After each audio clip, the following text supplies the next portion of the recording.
Buenos días a los que se están incorporando a nuestra sesión. Varias precisiones. En este momento ustedes están silenciados. Hemos desactivado la opción de activar por ustedes mismos el micrófono.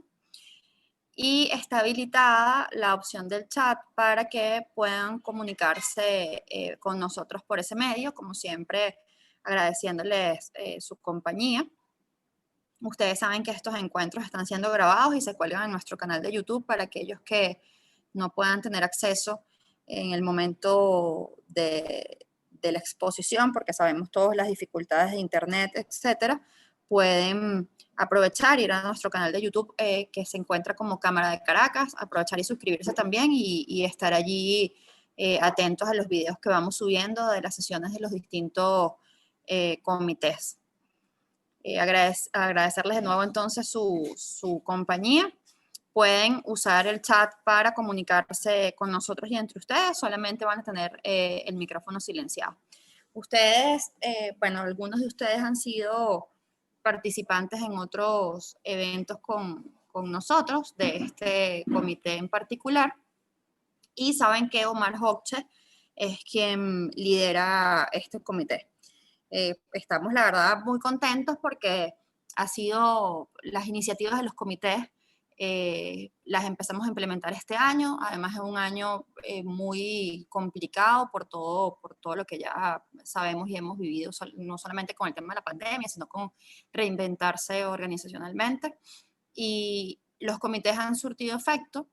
La verdad es que hemos tenido muy buenas discusiones allí, hemos accedido a organizaciones y a un público que para nosotros era importante. Ustedes han compartido con nosotros también inquietudes, sugerencias de temas, de abordar algunas cosas que podían darles herramientas para resolver el día a día o para planificar o pensar y soñar otro estilo de organización y otro estilo de atención incluso al cliente, etcétera. Entonces, la verdad que muchísimas gracias como siempre por acompañarnos. Ustedes saben que la Cámara de Caracas es un espacio para ustedes. Y bueno, agradecer a Omar que tuvo pues la consideración con nosotros de aceptar el reto de liderar un comité que no estaba antes. Y además que bueno, nos ha dado empuje, nos ha dado buenas ideas. Entonces, Omar, tienes la palabra. Mil gracias por todo el apoyo como siempre. Gracias a ustedes, Adri, de verdad que sí. Para mí ha sido un gusto todo este tema de la cámara, del comité. Realmente es algo que me apasiona y en verdad me parece fantástico. Bueno, muchachos, fíjense, hemos estado hablando a lo largo de las distintas sesiones un poco de tecnologías, luego entramos un poco más detalle en algunas tecnologías, nos pasamos por el tema de marketing digital y luego conversamos un poco de algo que es transversal para todo, que es la seguridad, la ciberseguridad. Ahora bien, si ya tenemos en cuenta las tecnologías y hemos hablado de cosas transversales para las organizaciones como el marketing o como la ciberseguridad, es solo lógico pensar que la unión de la tecnología con los distintos tipos de industria da lugar a unas nuevas empresas, ¿ok? Y estas son las empresas que llamamos XTech. Para empezar, si citamos una variación, porque es una variación, no es exactamente igual, de un dicho de Einstein, no todo lo que se puede medir importa, pero todo lo que importa se puede medir. Si atamos esto con el tema que hemos venido conversando ya desde hace bastante tiempo, que es que los datos son el petróleo del futuro, nos damos cuenta que las empresas como están hoy están sujetas a muchísimos cambios. El cambio se ha vuelto la orden del día, básicamente. Y bueno, pues, qué mejor ejemplo que esto, que la pandemia que estamos viviendo hoy en día. Entonces, es importante analizar qué es lo que está ocurriendo con las empresas. Pero para esto, hablemos un poquitico de las XTech, ¿ok? Y sus antecedentes. En general, los antecedentes de las XTech son como el matrimonio actual de distintas industrias con la tecnología. Pero, si bien lo podemos ver ahora desde una óptica de vista actual, La unión tiene una larguísima historia, ¿no?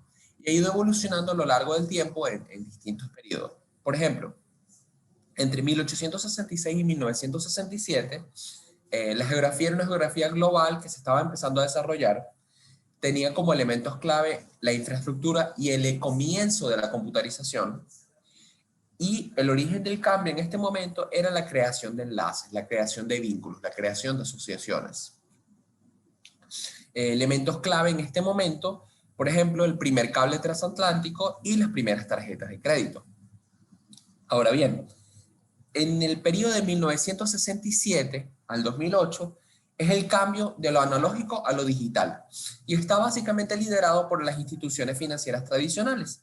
Es el periodo que vio el lanzamiento de la primera calculadora portátil, el primer cajero automático, muchísimas tendencias importantes como por ejemplo en la década de los 70 el establecimiento de Nasdaq, que es la primera bolsa de valores digital del mundo y que marca el cómo funcionan los mercados financieros, me disculpan si están viendo esto, en la actualidad. ¿Ok?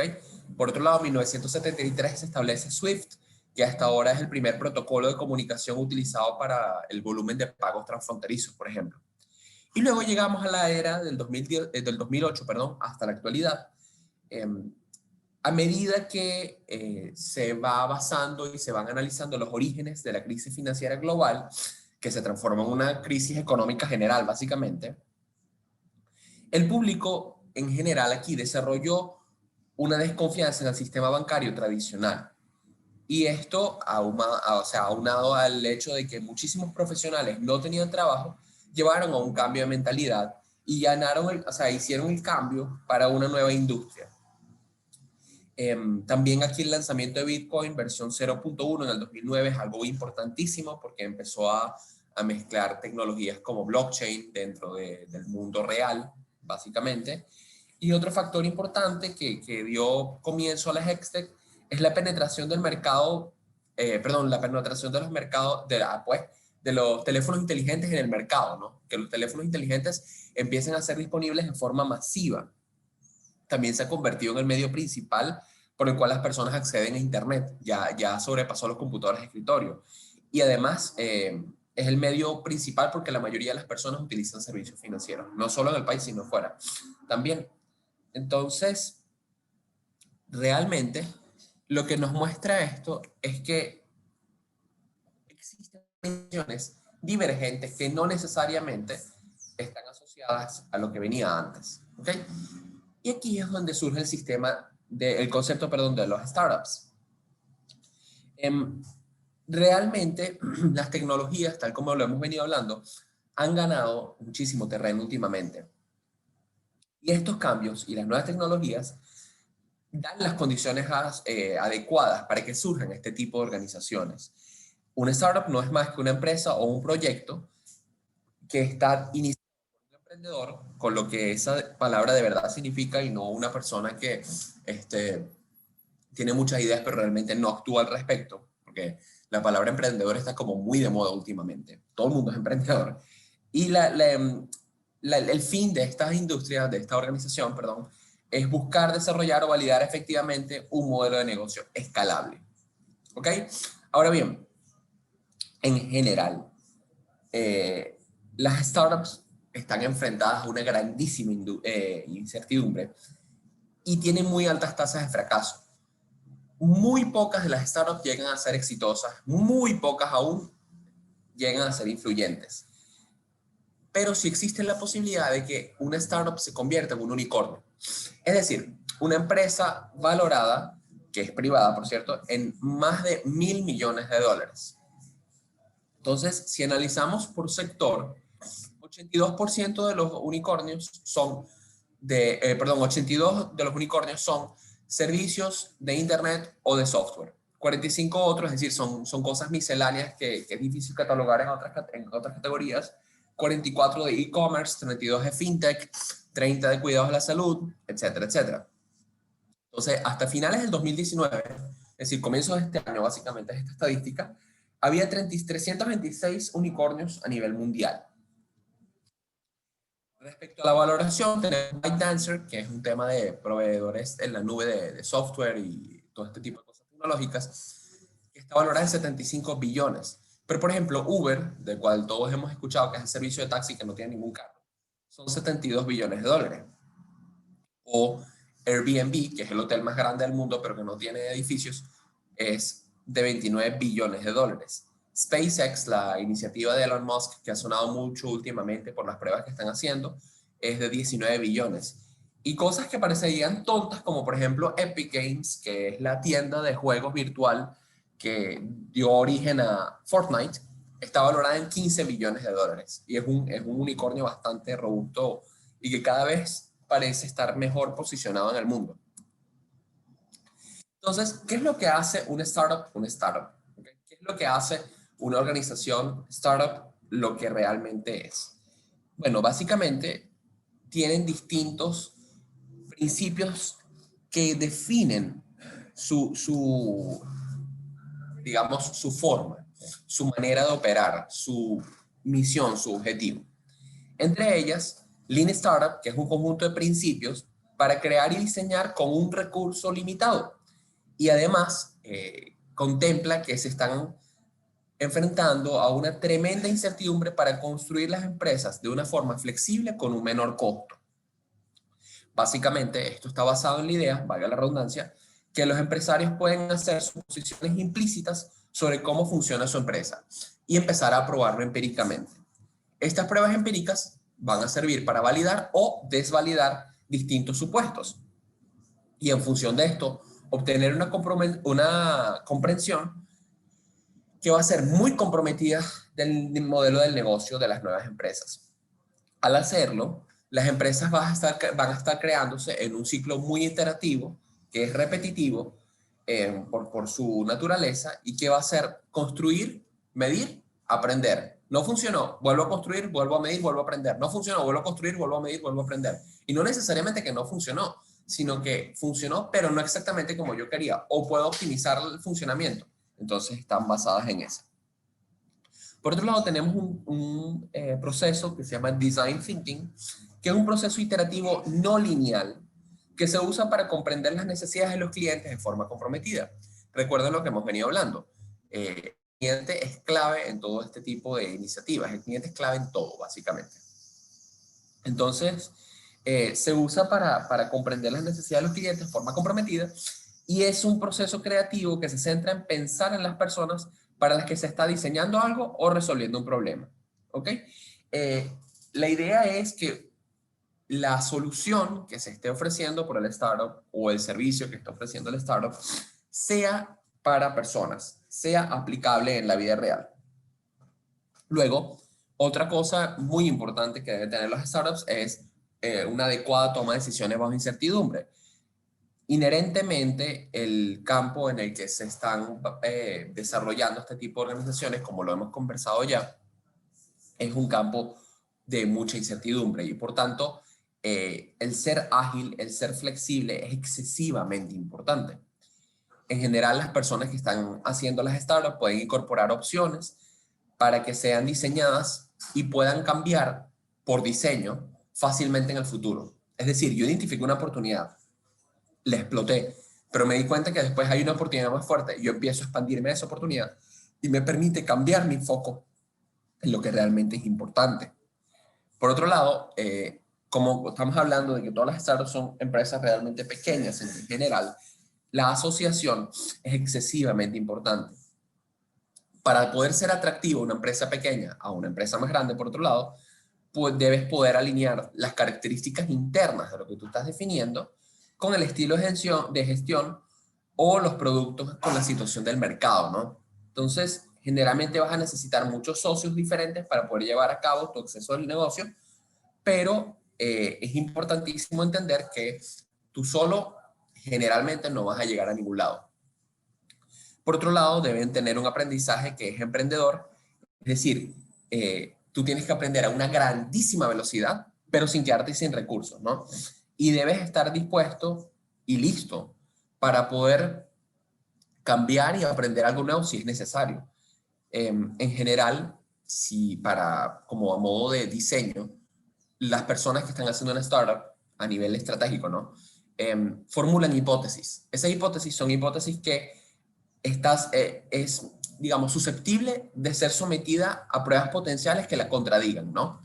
Y en función de esto, crear un producto mínimo viable para, con base en que yo ya tengo mi estructura de lo que yo se supone que quiero hacer, empiezo a realizar pruebas A/B, que son experimentos aleatorios de dos variables. Y allí voy limitando qué es lo que estoy haciendo para poder adaptarme a lo que realmente necesito. Y todo esto a una altísima velocidad. De nuevo, recordemos que todo este tipo de organizaciones son excesivamente ágiles. Y realmente con todo esto que hemos venido conversando, es decir, los aprendizajes claves de la validación del mercado, el pensamiento del diseño, el Lean Startup que comentamos al principio, básicamente tú diseñas un modelo de negocio. Es importante que cuando una startup se esté haciendo, no se sumerja demasiado rápido en los modelos de negocio, porque ¿qué es lo que pasa? Realmente tú tienes que buscar qué es lo que la gente quiere. Y en función de qué es lo que la gente quiere, o construir algo que la gente necesite, o resolver una necesidad, o resolver un problema, no importa qué modelo de negocio tengas, porque tu modelo de startup no va a ser muy rentable. Entonces, ¿qué pasa con esto?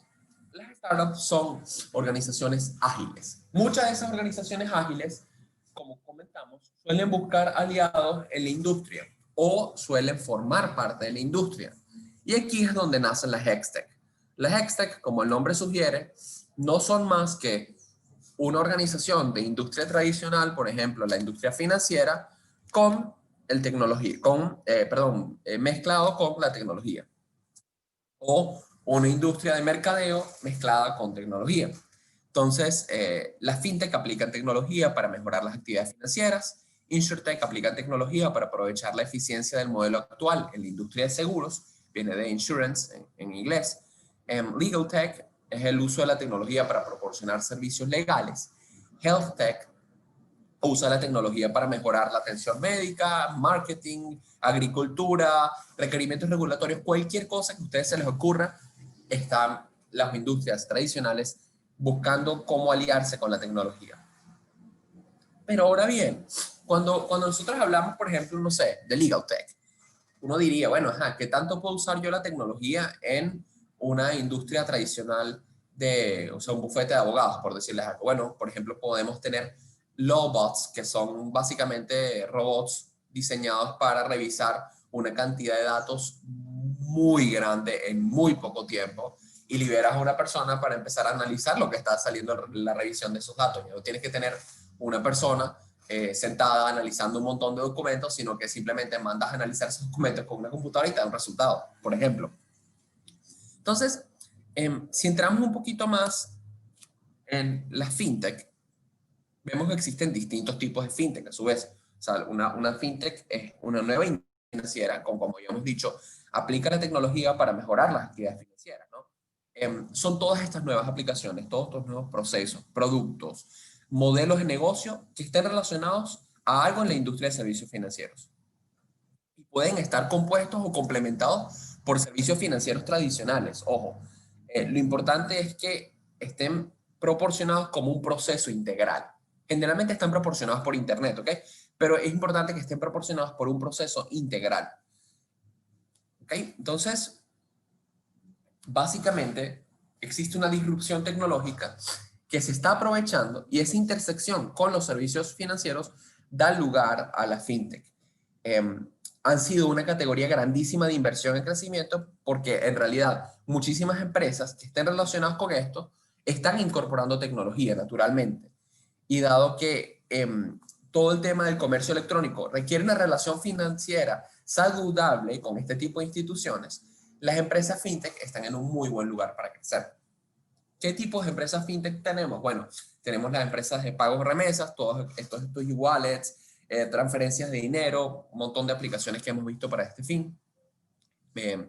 Los temas de criptomonedas o blockchain, que es una forma de dinero digital basado en la tecnología que ya hemos conversado. Temas de finanzas alternativas, por ejemplo, todo esto de crowdfunding, todos estos temas de recompensas, etcétera. El asesoramiento y las finanzas personales, que se usa, por ejemplo, la inteligencia artificial para asesoramiento a las personas en caso de que requieran algo. todo el tema de software como un servicio en cuanto a herramientas empresariales de software o puntos de venta que estén basados en la nube o bancos digitales, que es como un banco normal, pero totalmente en línea. Ahora, ¿cómo es el impacto que ha tenido digamos, la tecnología en las diversas industrias? Realmente, si nos ponemos a analizarlo, por ejemplo, respecto a los bienes raíces, blockchain ha hecho contratos inteligentes que agilizan todas las transacciones de propiedad y te permiten que tu propiedad sea validable, valga la redundancia, en cualquier parte del mundo. Por otro lado, respecto al tema de cuidado de la salud, existen un montón de sistemas de inteligencia artificial que te permiten, en función de información de los pacientes o informes clínicos o archivos de ya cosas que se trataron y el input de un montón de médicos, generar opciones de tratamiento. Y lo interesante acá es que ya estas opciones de tratamiento están llegando a tener un mejor grado al diagnosticar a alguien, una mejor respuesta al diagnosticar a alguien que el mismo médico. Porque, bueno, están alimentados de la experiencia de X cantidad de años, de X cantidad de médicos. Entonces, por supuesto que el input que tiene para depurar sus resultados es increíblemente fuerte. Respecto a las finanzas y los seguros, por ejemplo, con el Internet de las cosas que ya hemos hablado, el tener muchos sensores conectados están permitiendo a este tipo de aseguradoras recopilar datos suficientes para ofrecer seguros basados en el uso. Si, por ejemplo, ustedes tienen un carro y compran y lo aseguran en Estados Unidos ahorita, la aseguradora les va a dar una opción de montarle un montón de sensores al carro.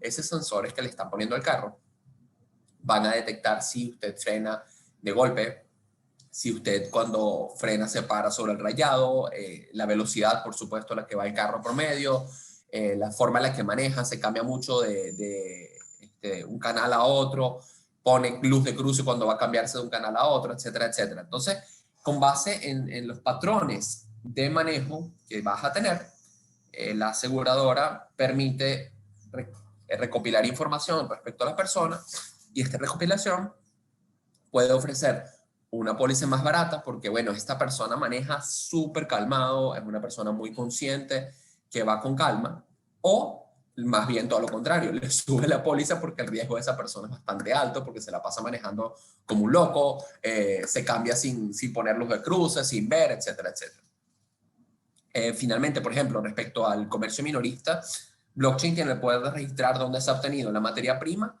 para garantizar la trazabilidad desde principio a fin. Es decir, yo voy a comprarme no sé, un kilo de tomates. Si ese kilo de tomates y todo el tema del comercio de la organización que lo está manejando está registrado en blockchain, yo puedo revisar desde que ese tomate se cosechó hasta que se obtuvo, se colocó en todos los temas de enfriamiento necesarios para transportarlo.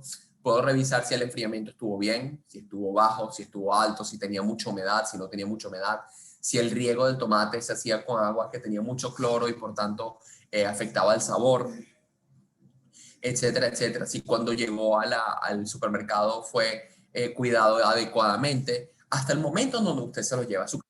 Entonces, esto te permite garantizar todos los cambios respecto a lo que se va a querer en función de lo que el usuario va a necesitar. Ahora, para el ejemplo de las vacunas, esto va a ser importante, o sea, importantísimo si pudiéramos tenerlo en todas las ocasiones. Imagínense que ustedes están seguros de la procedencia, materiales, garantía de su vacuna, ¿no? Estamos hablando y tenemos un rato hablando de la teórica. Vamos a hablar un poquitico más de cómo aplicamos esto en la vida real, ¿no? Vamos a asumir un hipotético. Una persona quiere comprar una propiedad. Ah, caramba, me disculpan que esto no sé por qué me decidió instalarme programas ahorita. Una persona quiere comprar una propiedad y asegurar esa propiedad, pero no tiene suficiente crédito y una tarjeta de crédito no le va a soportar el gasto total de la propiedad. Entonces, bueno, esta persona claramente tiene que pedir dinero a algún ente. Pero en vez de irse a un banco, la persona decide ir a una fintech de micropréstamos. Esta fintech de micropréstamos le elimina la necesidad de tarjetas de crédito y le da, como el nombre sugiere, préstamos pequeños muy rápido. Adicionalmente, va a una fintech de hipoteca digital que le va a otorgar una hipoteca digital que pueden preaprobar, en tan poco como 24 horas. Una vez que ya tienes el dinero, esa persona también decide optimizar todo el préstamo, porque bueno, a ver, ya yo tengo el dinero, pero vamos a ver cómo le sacamos la mayor cantidad de provecho a ese monto que yo tengo, ¿no? Y va a una fintech de optimización de préstamos que le idea un servicio para analizar y optimizar el proceso del préstamo obtenido completamente. Finalmente, todos estos préstamos conllevan contratos y todos estos préstamos llegan asociados a toda la parte legal. Por tanto, va a una organización Legal Tech y RegTech, que es de regulatorio, y revisa los contratos almacenados en blockchain mediante el uso de Lawbots, que son estos dispositivos, robots que les estoy comentando, que le permiten revisar todo el tema de cumplimiento y poder reportar y atacar oportunamente cualquier desviación. Una vez que adquiere la propiedad, él compró un terreno para poder sembrar maíz, ¿no? Entonces, analiza las condiciones del terreno utilizando Big Data, utilizando inteligencia artificial, utilizando drones, para poder hacer una póliza que se ajuste exactamente a lo que quiere. Y finalmente vas a tener el uso de la tecnología de AgTech, que son estas empresas agroindustriales con énfasis en la tecnología. Digamos, AgTech nace de agroindustrial con tecnología, que mediante el uso de tecnologías de satélites, de drones, también de inteligencia artificial, le permiten aumentar la producción que está pronosticando. Porque pueden analizar, mira, tú en la parte norte de tu terreno tienes una plaga para lo que necesitas exactamente tanto de producto para erradicarla. Por otro lado, en la parte sureste tienes un río que está aumentando el nivel de agua que tu siembra tiene, entonces tienes que revisar cómo manejar esto y desviar esa agua a otro lado. Finalmente, en la parte, no sé, oeste, tienes una... el pH de la Tierra es distinto y por tanto debes revisar cómo manejar. Eso lo estás haciendo 24/7, 365. Estás analizando eso en el momento que tú quieras a demanda y puedes mandar un droncito a hacerlo. Y lo revisas con inteligencia artificial. No tienes que tener una persona allí para hacer eso. Entonces, con esto, la persona aumenta la producción y finalmente los contratos para los seguros, el análisis, la información de créditos y préstamos son almacenados todos en blockchain. Otro ejemplo interesantísimo es un caso de marketing a nivel global, donde cuando uno piensa realmente mercadeo, por ejemplo, en este caso en MarTech, que es el marketing tech, automáticamente te imaginas en, bueno, yo quiero vender algo, ¿no? Pero la realidad es que puede ser utilizado para muchísimas otras cosas, como por ejemplo iniciativas internas, que en este caso, para poder habilitar y permitir la transformación digital en PwC, la organización se propuso cambiar la mentalidad de los empleados, ¿no? El marketing tech de la compañía se ha vuelto exponencialmente más valioso desde la introducción de nuevos procesos para abordar todos estos desafíos, porque realmente el cambio es importante. Y una de las personas encargadas de esto decía que si hace bien su trabajo, realmente la frontera entre lo digital y lo real desaparece, porque debe ser fundamental y debe ser parte de todo. ¿Cómo se hace esto? Bueno, se cambia la mentalidad. Básicamente lo primero que hay que hacer es cambiar la mentalidad de los empleados sobre la tecnología y fue una de las primeras cosas que se hizo en este aspecto, haciendo énfasis en un proceso DXT, que es Business Experience y Technology. Hay un incentivo importante en la experiencia de usuario que se va a tener. Y por otro lado, realmente hacer un modelo diferente que te permite abordar los proyectos con nuevos ojos, ¿no? ¿Cómo logras esto? Bueno, teniendo un pensamiento divergente, teniendo un pensamiento innovador. Y para esto ayuda mucho involucrar a profesionales que no necesariamente están asociados a lo que uno espera en este tipo de organizaciones, ¿no? Por ejemplo, en este caso se involucraron escritores, se involucraron editores y diseñadores, todo este tipo de profesiones que son altamente creativas. Y además, enfatizar el entrenamiento de habilidades y herramientas, es decir, poder darle a las personas una forma de crecer en las carreras como parte del incentivo de adoptar estas nuevas tecnologías. Entonces, el tema de transformación siempre es un juego a largo plazo, ¿no? La gestión del cambio siempre es muy difícil, pero la realidad es que el lanzamiento de esta aplicación de iniciativas como, por ejemplo, ya no tienes que ir de traje, ahorita puedes ir en blue jean, por ejemplo, y este tipo de cosas, permiten a que las personas se inspiren y que puedan brindar oportunidades de aprender según el estilo de trabajo específico. Y fíjense que esto es literalmente mercadeo. Cuando uno piensa en mercado de nuevo, uno lo que piensa es, bueno, yo quiero vender algo, ¿cómo hago para venderlo lo más eficientemente posible? Pero este tipo de unión entre mercado y tecnología nos ha permitido tener las estadísticas necesarias para todo más adelante. Bueno, esto me lo enseñó. Ahora bien, estamos hablando de organizaciones novedosas, estamos hablando de organizaciones que son excesivamente ágiles y que se pueden adaptar rápido a los retos y los problemas que pueden surgir. ¿Cómo se han visto afectadas durante la crisis? De blanco, sí. Bueno, Yo no COVID, tengo iluminador. no sé si alguien tiene el teléfono, ya. Han destacado la importancia durante el COVID, porque ¿qué ha pasado? Si bien las fintech son organizaciones ágiles en general, es probable que van a responder rápido a la incertidumbre. Sin embargo, tal como lo hemos comentado, aquellas fintech que van a depender de transacciones transfronterizas, es decir, un mercado que está un poco golpeado por todo el tema de la crisis, se van a ver más afectadas, ¿no?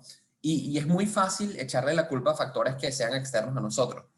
Pero la realidad es que antes de que llegara la situación actual, nada más un número limitado, por ejemplo, de fintechs, estaban llegando a un punto de equilibrio o un punto que es rentable, lo que puede suponer un problema para el sector. Recordemos de que lo que estamos hablando antes, ¿no? Que son organizaciones que generalmente se enfrentan a una grandísima incertidumbre. Por otro lado, el volumen de acuerdos globales de fintech también disminuyó considerablemente durante el primer trimestre del 2020. Es decir, por ejemplo, en febrero, las transacciones cayeron un 22% respecto al año anterior. Y es muy probable que esta caída se profundice aún más en los próximos meses. La demanda de los servicios va a depender de la económica que esté en este mundo. De nuevo estamos hablando de fintechs. Pero todo esto que yo acabo de decirles, ¿no? Aunque son hechos que parecen bastante fatalistas, por contraste van a tener un lado positivo. La revolución de la fintech surgió en buena parte gracias a la crisis financiera mundial que teníamos anteriormente. Y las nuevas empresas tienen un historial de ser ágil, por lo que es probable que respondan muy rápidamente a la incertidumbre, ¿no? Y hay muchas maneras en que este enfoque innovador puede proveer un estímulo para la economía. Por ejemplo, en el caso de Uber, Uber encontró un lado positivo en la pandemia, porque no es secreto de que con la pandemia la gente se estaba quedando más en su casa, y un colapso, básicamente, porque eso es lo que fue, en la demanda global de los taxis, se compensó con un aumento en el negocio de entrega de alimentos. Este aumento en el negocio de la entrega de alimentos permitió que si yo tengo un negocio que está afectado por la empresa, otro negocio puede funcionar como un escenario de recuperación. Hay indicios también aquí de que las organizaciones más pequeñas han demostrado una capacidad sorprendente para poder hacer pivote de los modelos de negocio y responder a los cambios drásticos del mercado. Por otro lado, las organizaciones grandes que tienen buen capital también han respondido bien a la adversidad. Son organizaciones que generalmente estaban más avanzadas en el tema de la transformación y también les permiten responder a las necesidades de los consumidores rápidamente porque son temas establecidos, son organizaciones que están preparadas para las crisis financieras como negocio. Por otro lado, las empresas medias o las empresas regionales han visto básicamente lo peor de ambos mundos, ¿no?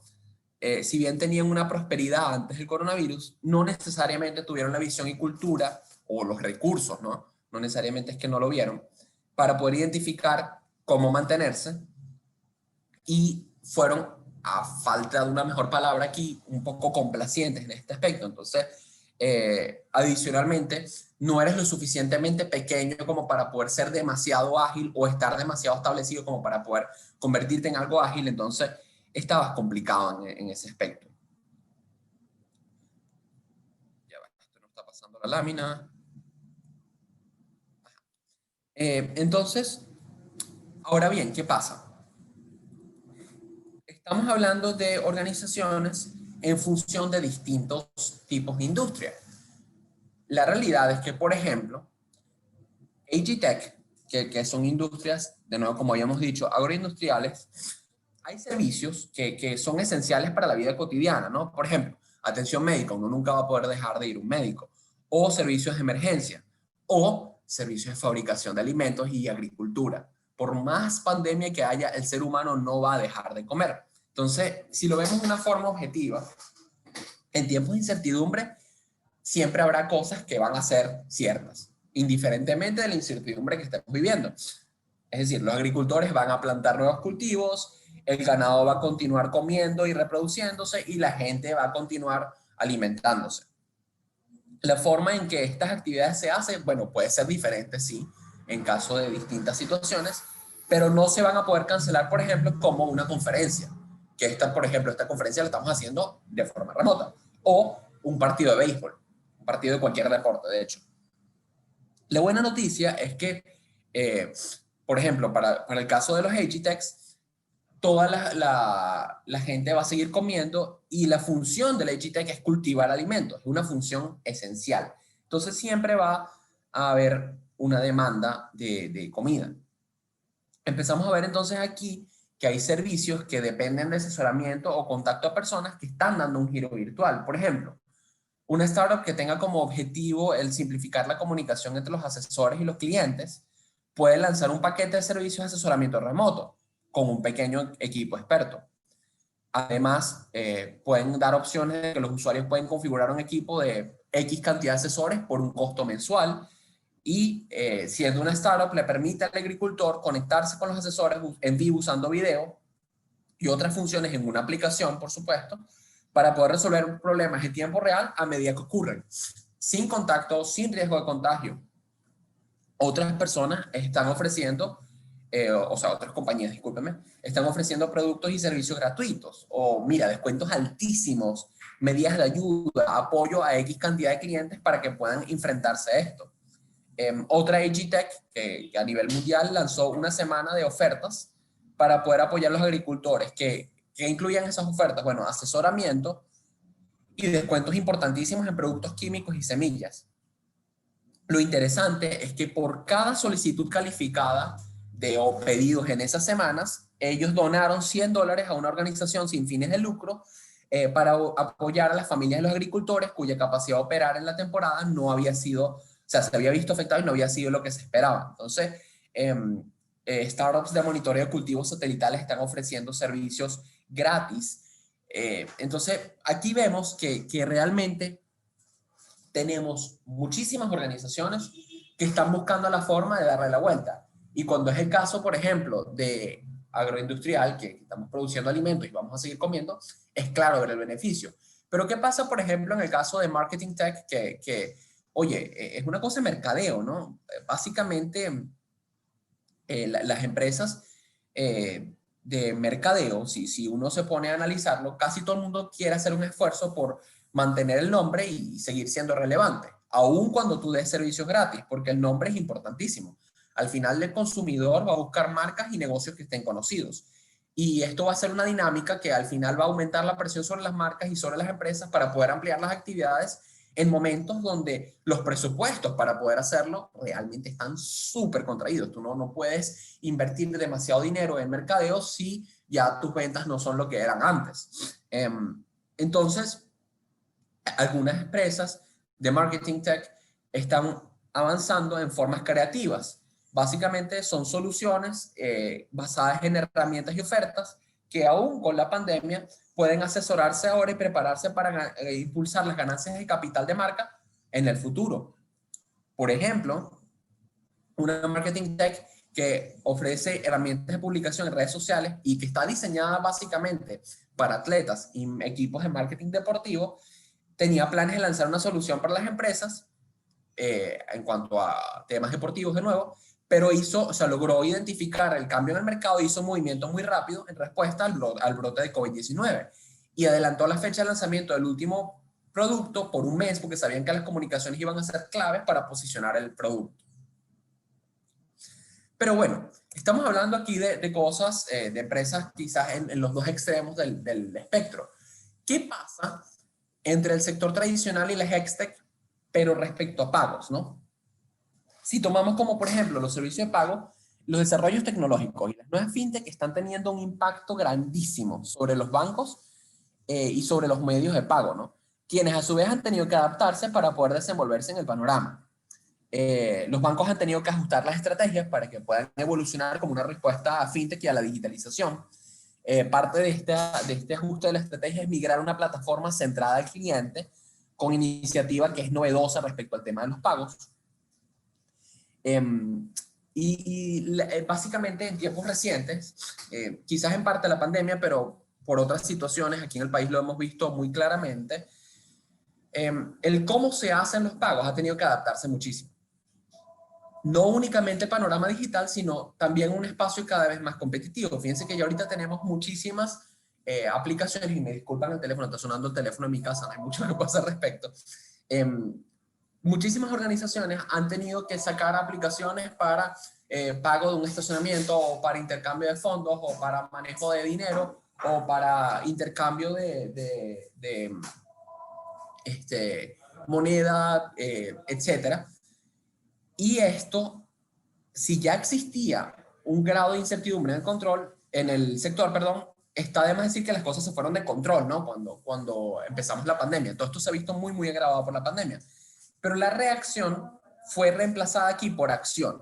Un enfoque de, bueno, voy a esperar y voy a ver qué pasa en este tipo de situaciones excesivamente riesgosas, algo muy, muy, muy peligroso. Entonces, para adaptarse al mundo de la fintech, los bancos han adoptado estrategias como, por ejemplo, programas aceleradores, y la relación entre bancos y fintech ha permitido que si los bancos se involucren en desarrollos y den una visión de cómo las fintech pueden impactar la industria, pero adicionalmente ha ayudado a reafirmar el rol de los bancos, porque es una sociedad recíproca. Las fintech pueden beneficiarse de la base de cliente de los bancos, la confianza y seguridad respecto a los pagos y las transacciones, así como la practicidad de los sistemas de pagos, así como los temas de regulaciones de la industria, donde los bancos son expertos, los temas de mitigación de riesgos, donde los bancos son expertos y la fintech no tiene mucha experticia.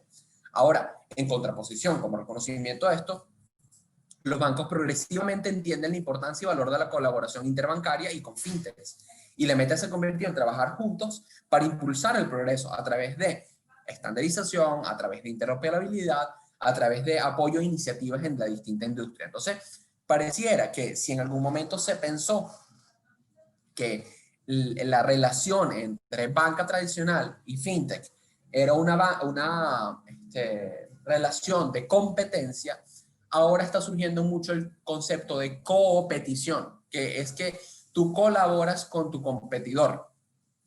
Y la situación es recíproca. Las fintech crean más competencia en los mercados financieros, brindan servicios que las instituciones financieras tradicionales pueden prestar y van a ampliar la cantidad de usuarios que se tiene, que al final es lo que se quiere. No van a reemplazar los bancos la mayoría de las funciones clave, pareciera. La mayoría de los casos, las fintech van a proporcionar una forma más eficiente de hacer las mismas cosas de siempre. Sin embargo, los bancos están muy bien posicionados para adoptar innovaciones tecnológicas y poder hacer las cosas de una nueva manera. Pero fíjense que estamos hablando aquí de algo interesante. Estamos hablando de riesgos. Estamos hablando de lo peligroso que puede ser el lanzarse algo nuevo, o el no hacer las alianzas necesarias, o el seguir con una mentalidad vieja donde yo veo que todo el mundo es mi competidor y no hay nada donde yo pueda colaborar con esa organización. Y es importantísimo que una vez que tenemos en cuenta el análisis que acabamos de hablar respecto a cómo navegar las crisis, es evidente que las crisis siempre van a estar ahí y los riesgos siempre van a estar allí. Lo importante es buscar una nueva forma de hacer los negocios. Entonces, lo primordial acá siempre va a ser minimizar el riesgo, porque bueno, es muy, muy, muy difícil eliminarlo completamente, pero minimizarlo a la medida de lo posible. Y para esto debes tomar riesgos más inteligentes. ¿Cómo tomas esos riesgos más inteligentes? Con una función de riesgos definida basada en una mentalidad de transformación. Hay un estudio en el 2019 de PwC que revela 6 comportamientos que definen las funciones de riesgo en aquellas que básicamente ayudan a sus organizaciones a asumir riesgos inteligentes en todas estas iniciativas digitales. Y va a dividirlas en 3 grupos. Un grupo que es el dinámico, que son los que llevan la batuta básicamente, y un grupo que está un poco más atrás, que son los activos, o un grupo que está mucho más atrás, que está recién empezando, que son los principales. Esta clasificación de grupo nos permite y nos dice básicamente que si los riesgos están presentes, lejos de tener las iniciativas digitales, pueden ayudar a las organizaciones a cumplir o superar los objetivos que tú tengas. Porque, ¿qué es común entre estas organizaciones dinámicas que son básicamente una cuarta parte de los encuestados? Que están en forma. Y en forma aquí es la, digamos, la analogía con una persona que está en forma porque hace mucho ejercicio. Si una persona no está en forma, es decir, no hace ejercicio regularmente, no se alimenta bien, no duerme bien, no va a poder correr un maratón. O sea, aunque lo intente, va a fracasar. Si aunque será el caso de algunas personas que están acá que sí están súper en forma, pero si el caso de una empresa no es una empresa que está en forma, tampoco va a poder correr un maratón o manejar adecuadamente el tema de o consecución de objetivos en situaciones complejas, en situaciones de crisis. Entonces, generalmente las empresas dinámicas son empresas que se involucran temprano en iniciativas digitales y que están revisando digitalmente todas las funciones y que tienen un personal capacitado y que tienen muy orientado a capacidades basadas en datos. Estas capacidades basadas en datos nos permiten dar más información en tiempo real y nos permiten actuar en concreto para ofrecer una buena visión de negocios. Tienen en cuenta la visión y la hoja de ruta. Fíjense la diferencia entre una empresa dinámica y una empresa principiante. La forma en la que van a trabajar, las operaciones que van a lograr, el modelo de servicios y el compromiso de las partes importantes, interesadas. Entonces esto es importantísimo porque fíjense que una función de riesgo dinámica va a tener distintas ventajas. Por ejemplo, respecto a la eficacia de la gestión de riesgos en el viaje digital, una función de riesgo dinámica lo permite hacer con un 89% de eficacia, mientras que una función de riesgo principiante lo permite hacer con un 56% de eficacia. Que estén adelantados o en track respecto a la hoja de ruta digital, mira, 83 contra 57. Y dispuestos a asumir más riesgo que en el pasado, 57 contra 32. O sea, fíjense que las brechas son grandes, no es como una cosa de un percentil o 2 puntos porcentuales. No, estamos hablando de muchos puntos porcentuales. Respecto a cumplir y superar las expectativas en la mejor toma de decisiones, wow, es grandísima la brecha. O las expectativas de los clientes también es muy grande la brecha. Las expectativas de crecimiento de ingresos también son muy grandes las brechas. Entonces, este tema dinámico pareciera que es el camino, ¿no? Entonces, si abstraemos un poquitico toda esta información de la que hemos venido hablando, podemos observar 6 hábitos que permiten tomar riesgos de una forma más inteligente. Primero, participar en el plan digital de la organización. Hay que hacerlo lo más rápido posible y no quedarse atrás en esto, no dejar que el plan digital sea cosa de algunos nada más. Mejorar e inyectar nuevo talento para moverse a la velocidad que la organización necesita hacerlo. Si tú te vas a poner a contratar gente que no tiene las habilidades que tú necesitas o no entrenas a tu gente con las habilidades que necesitas, no vas a poder hacer lo que tú realmente necesitas porque la gente no sabe hacerlo. Por otro lado, debes encontrar la opción adecuada para las tecnologías emergentes. Recordemos lo que hemos conversado, o sea, tenemos muchas tecnologías. No todas las organizaciones se van a beneficiar de aplicar inteligencia artificial o aplicar drones o aplicar blockchain. Una organización puede beneficiarse mucho más de aplicar realidad virtual o realidad aumentada, por decirles algo. Entonces, hay que encontrar la opción adecuada. Por otro lado, permitir que la organización actúe sobre los riesgos en tiempo real. Es decir, a medida que se vaya presentando algo, intentar atajarlo en la medida de lo posible para que no sea algo que vaya quedando y que después se suponga un problema mucho más grande, sino que ser ágil, que es lo que hemos venido conversando a lo largo de la presentación, es importantísimo.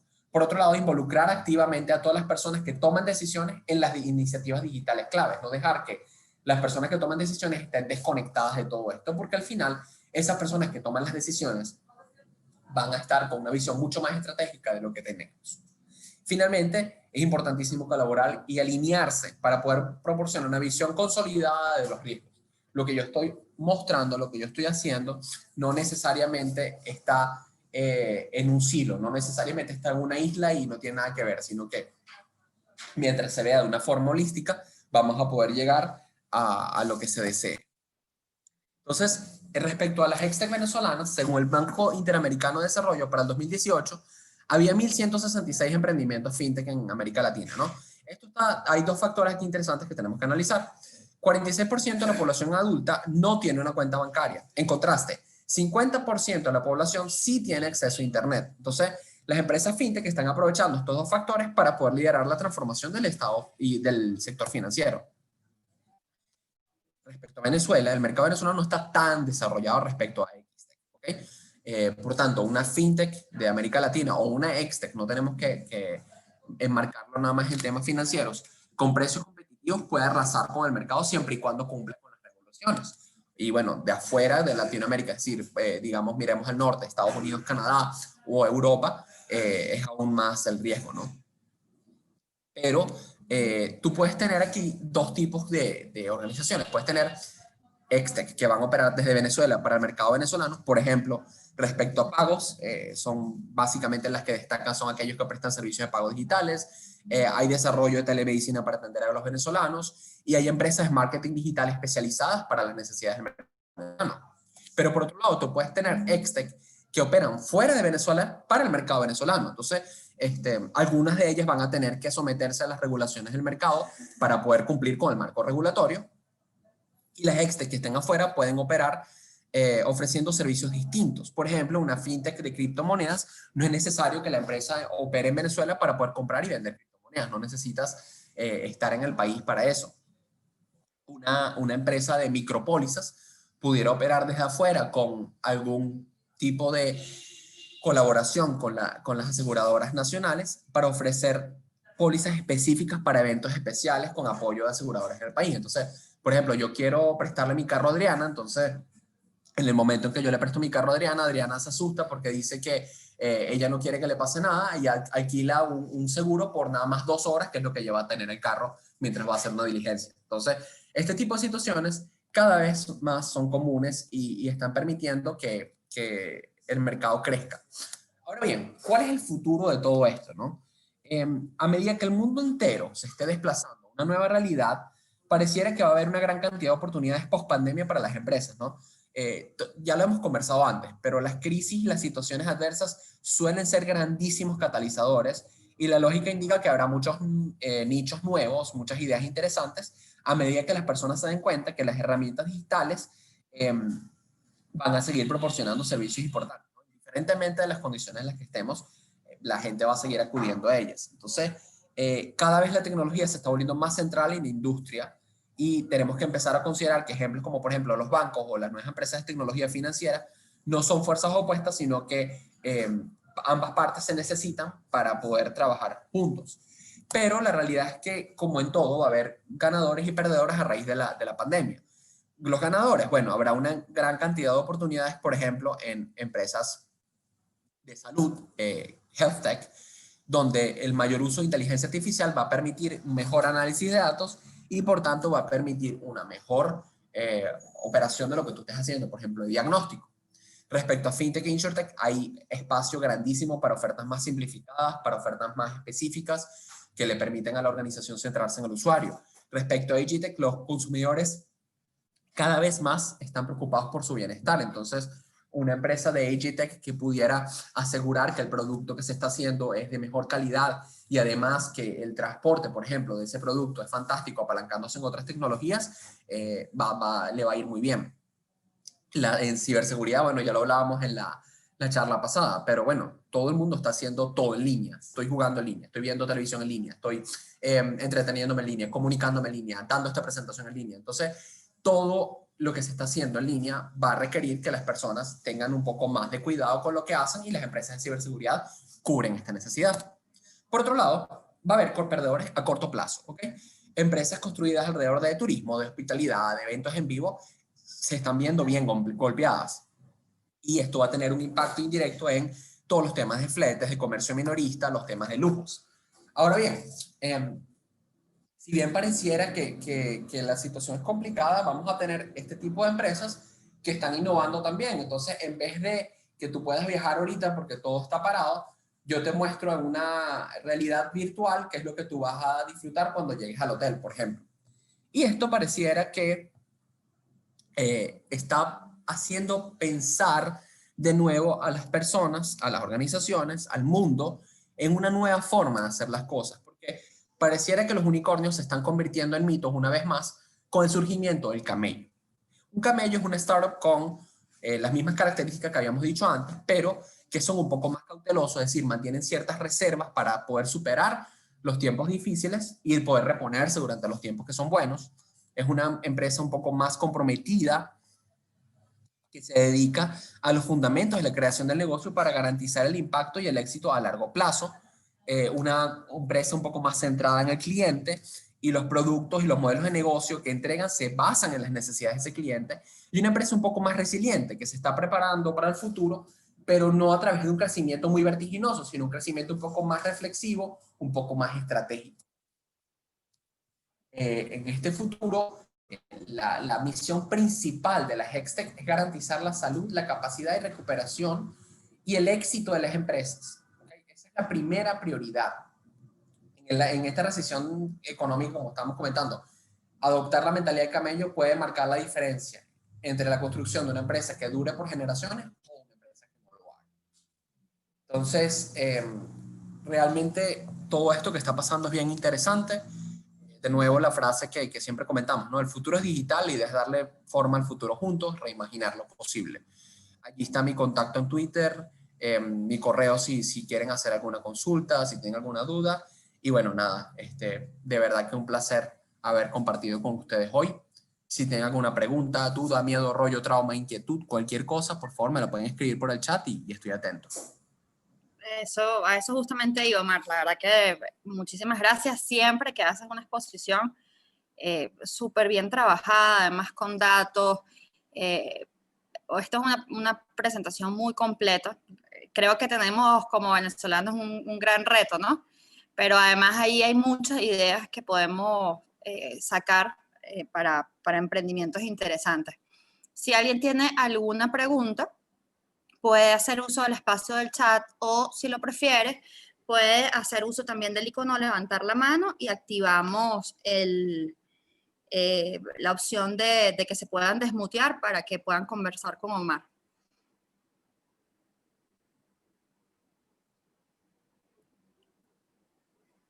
Si no hay ninguna inquietud, bueno, agradecerles de nuevo el que nos hayan acompañado. Nuestras redes sociales, @Cámara de Caracas, en Twitter y en Instagram. Recuerden que abrimos el canal de YouTube y allí están disponibles todas las grabaciones de todos los eventos que hemos hecho. En algunos momentos nos hemos tardado un poquito más en subir algunas ponencias porque, bueno, las ponencias las grabamos y las editamos, ¿ok? Para cortar los espacios en blanco, los momentos en los que de repente alguien activa un micrófono y entonces, bueno, que quede un video lo más prolijo posible en internet. Seguimos a su disposición y muchísimas gracias de nuevo por acompañarnos. Muchas gracias. Un abrazo, hasta luego. Mira, pregunta Janet, que si puedes profundizar en las plataformas para telemedicina, me imagino que es lo que está diciendo, porque escribió relemedicina, pero me imagino que es telemedicina. Bueno, hay varias, hay iniciativas afuera muy basadas en inteligencia artificial que lo que hacen es que en función de algún examen que tú te hiciste, por ejemplo, no sé, una radiografía, la haces llegar a esa plataforma, el motor de inteligencia artificial analiza completo la radiografía, por decirles algo que les dije, esa radiografía presenta ciertas características claves que en base del aprendizaje que tiene esa inteligencia artificial te dice, mira, no, eso no es nada, no tienes que estar preocupándote, o mira, sí, eso puede ser algo, digamos, la fiabilidad de ese diagnóstico es de X%, por favor, acércate a un médico que pueda confirmarlo para que te dé el tratamiento. Aún más allá, hay muchas que cuando el diagnóstico es bastante claro, lo que hacen es que te dan un tratamiento, o es algo que no es muy complejo, no estamos hablando de algo súper grave, te dan un diagnóstico y un tratamiento de una vez.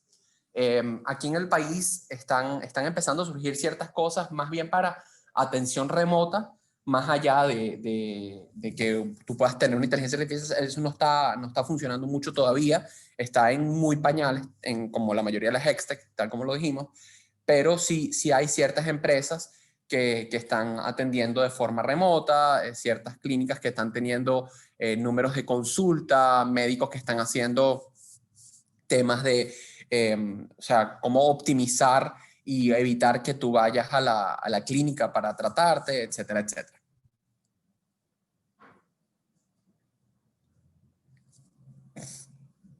¿Alguien más?